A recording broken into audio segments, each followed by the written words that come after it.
My setup on the Volantex Trainstar Stunt plane, the newest plane I think that Volantex has come out with.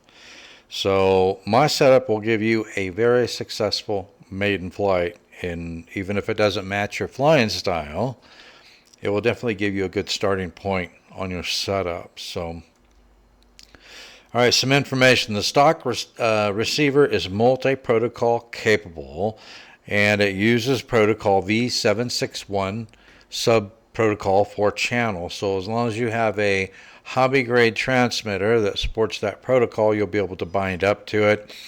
I've bound up to it with my Radio Master TX16S that has the 4-in-1 RF module in it. No problems at all. And I've already completed one flight session with that using that transmitter. All right, so this setup that I'm going to give you will work with the stock transmitter, or it will work with the hobby grade transmitter, either one. This setup uses the stock 2S and 3S LiPos. It will work whether you're flying with a 2S or the 3S LiPo. And there's no ballast weight that's required. I've flown it with up to 5 grams of nose ballast weight. I've flown it with 2.5 grams of nose ballast weight, and I've flown it without any nose ballast weight. And I really don't think that it needs the nose ballast weight. I think it flies fine, and it maintains its line with where the plane balances with the 2S or 3S LiPo. So they've got the 2S and the 3S LiPo, the battery bay positioned so that it doesn't really alter where the plane balances, whether you're using the 2S or the 3S LiPo, which is great. All right, the control linkage that I have, and I'm using the control linkage setup that it came with. You may have a little bit different linkage setup than I have, so I'm going to give you what I have that works really well.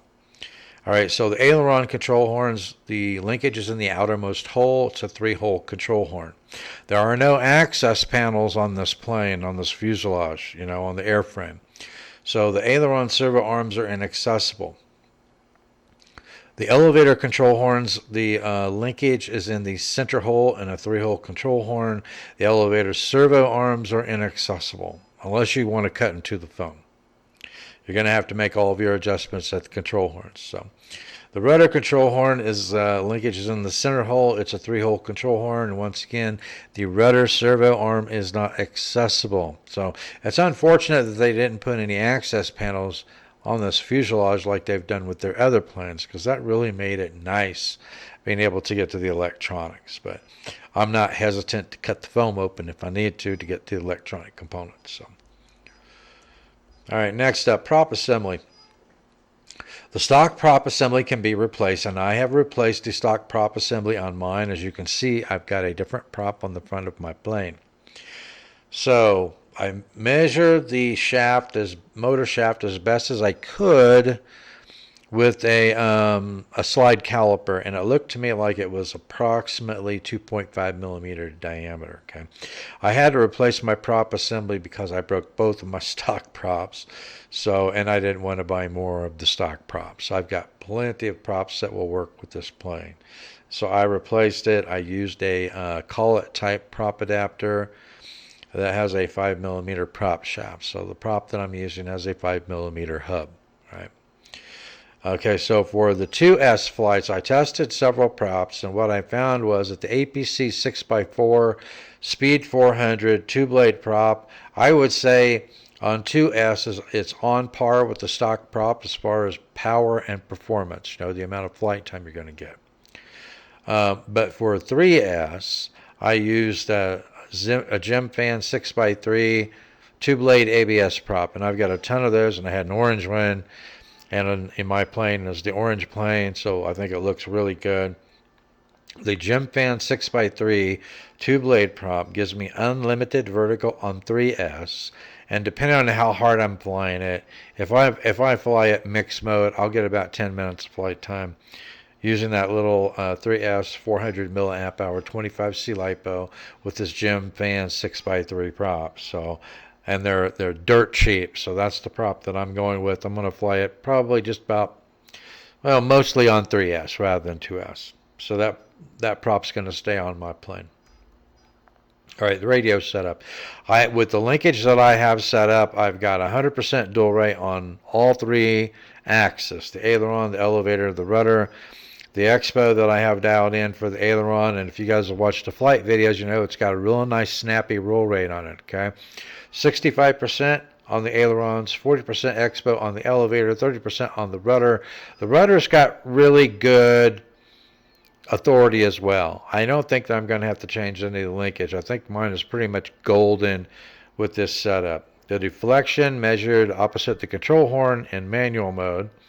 It's 9 millimeters up and down on the aileron, 6 millimeters up and down on the elevator, and 10 millimeters left and right on the rudder.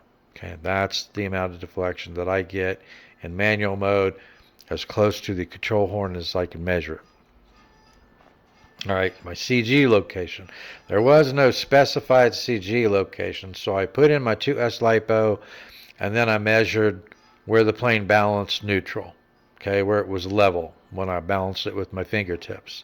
And then I took the 3S LiPo and I put the 3S LiPo in it and checked the balance on it again. And it looks identical to me. It's 28 millimeters from the leading edge of the wing. It's about 5 millimeters forward of the main wing spar on the plane. That's where mine balances neutral, whether I've got the 2S or the 3S LiPo in it, and it seems to handle extremely well at that balance, at that CG. So I just no worries on that. All right, my launch throttle on 2S with the APC prop that I spoke about, 6x4, 70% throttle, takes right off, doesn't lose any altitude. Using the 3S LiPo with a gem fin, 6x3, two-blade prop, 60% throttle, takes right off with the moderate shock, doesn't lose any altitude. So other than the fact that the plane, it's a sport plane, it's called a Trainstar Stunt. So it's a very aerobatic plane. You're not going to have to perform any modifications to this plane to have a very aerobatic, very maneuverable plane. It's very stable at speed, but it does not like to fly slow. And if you try to slow up too much with it, it will tip stall. That's how I broke both of my stock props, because I tested that out more than once and ended up losing both of my stock props. Just broke them. But as long as you keep the speed up on the plane, it's really a fun plane to fly. I really like it, and I recommend it. I don't recommend it for an absolute beginner because it doesn't have good slow flight speed. But if you're an intermediate to advanced, I highly recommend this plane. It's an absolute blast. Tons of power and tons of flight time. You can't beat it. Okay. All right, so we're back at the beginning. So that is my setup on this Trainstar Stunt. Stay tuned for some more flights with this plane now that I've got it set up with the prop assembly that I like on it. I'm going to go out and put some more 3S flights on it. So watch for those. That is a wrap on this episode, and I will see you next time in the Tinkerz Lab.